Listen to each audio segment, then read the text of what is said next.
ঘূর্ণিঝড় রিমাল চলে গেলেও ক্ষতচিহ্ন রেখে গেছে মারাত্মকভাবে। খুলনার পাইকগাছা উপজেলার দেলুটি ইউনিয়নের তেলিখালীতে বাঁধ ভেঙে প্লাবিত হয়েছে বিস্তীর্ণ এলাকা। পানিবন্দী হাজার হাজার মানুষ। সেখান থেকে আরো জানাচ্ছেন খুলনা প্রতিনিধি পলাশ চন্দ্র ঢালী।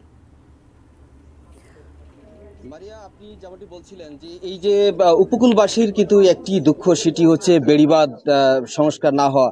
দীর্ঘদিন ধরে কিন্তু এই সমস্যা চলে আসছে। ইতিপূর্বে আমরা কিন্তু অনেকে বিষয়টি জানিয়েছি। এই মুহূর্তে আমি রয়েছি যে রেমালের যে ক্ষতিগ্রস্ত পাইকগাছার দেলুটি ইউনিয়নের 22 নম্বর পোল্ডারে তেলিখালী যে বাঁধ ভেঙেছে সেখানে আমি রয়েছি। এই মুহূর্তে এখানে পরিদর্শনে এসেছেন মাননীয় ভূমিমন্ত্রী নারায়ণ চন্দ্র।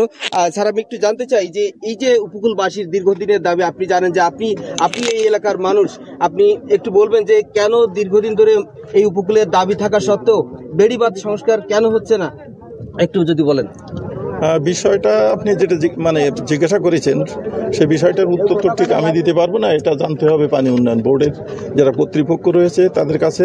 তবে আমি এখানে যেটা দেখলাম যে রিমালের প্রভাবে এখানে যে 22 নম্বর পোল্ডার, পাইকগাছা উপজেলার 22 নম্বর পোল্ডার, এখানে যে ভাঙনটা হয়েছে, এই ভাঙনের ফলে এখানকার 12টি গ্রাম এবং এই অঞ্চলটা যা জানতে পারলাম, এখানে মিষ্টি জলে চাষবাস হয়, মাছ চাষ, ধান চাষ, এবং এখানে প্রচুর পরিমাণে এবার তরমুজও করেছে।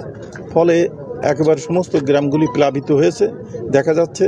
এবং যে বাঁধটা দেখলাম সেই বাঁধটা অত্যন্ত দুর্বল।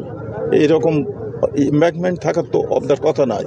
তা কেন থাকলো এটা অবশ্যই এখন আমিও জানার চেষ্টা করব, এবং আমাদের যে মাননীয় প্রতিমন্ত্রী রয়েছেন পানি উন্নয়ন বোর্ডের, তার সঙ্গে আমি আগামীকালকেই কথা বলবো। মাননীয় প্রধানমন্ত্রীর দৃষ্টিতেও নিয়ে আসবো, এবং যাতে এটা তাড়াতাড়ি মেরামত হয় এবং এটা মজবুত বাঁধ হয় যাতে, সেটা অবশ্যই সে ব্যাপারে আমি আমার দিক থেকে আমি চেষ্টা করব, এবং সরকারও সেটা করবেন। গতকালকেই আমাদের একনেকের মিটিংয়ে মাননীয় প্রধানমন্ত্রী এই যে দুর্যোগ সম্পর্কে তিনি ওয়াকিবহাল আছেন, তিনি আশ্বাস দিয়েছেন। আমি মনে করি এর একটা সমাধান হবে। জি, ধন্যবাদ।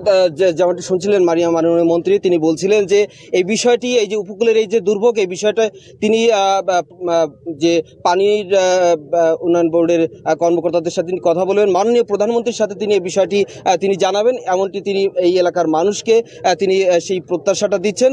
এবং এই যে দুর্ভোগ, আশা করি যে আগামীতে খুব স্বল্প সময়ে এই এলাকার উপকূলের মানুষের এই দুর্ভোগ লাঘব হবে। আমার কাছে খুলনার পাইকগাছার 22 নম্বর পোল্ডারের যে ভাঙন, তেলিখালী যে ভাঙন, তার এখান থেকে সর্বশেষ এতটুকু তথ্য ছিল। ধন্যবাদ মারিয়া।